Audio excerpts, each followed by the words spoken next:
Content from your liver and from your pancreas drain into the same region of the GI tract. Let's talk about it. Here we have this model that shows the liver, the gallbladder, the pancreas, the spleen, the stomach, and then here the intestines, specifically the small intestines, and even more specifically the duodenum.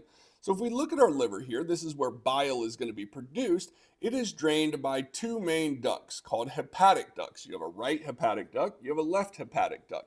And those two merge to form the common hepatic duct. So this is the common hepatic duct here. Now, the gallbladder actually stores bile when it needs to be backflowed. So there's a little sphincter down here. We'll come back to that in a minute. But when it's closed, the bile will backflow here and be stored into the gallbladder.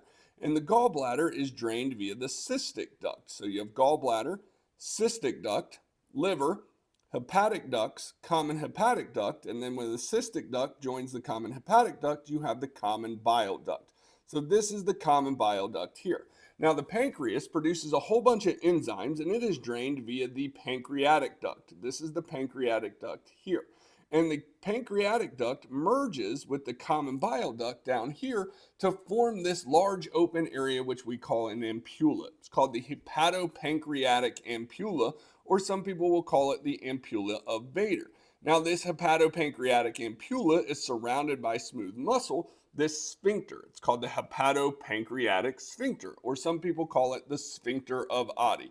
When that sphincter is closed, the bile will sort of backflow this way and build up, and it will overflow into the gallbladder. So your gallbladder is just an overflow tank.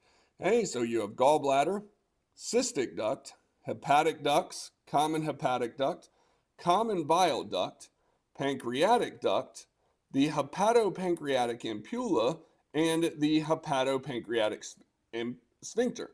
And that will allow content from the pancreas and the liver to drain into the duodenum. There you know. Later.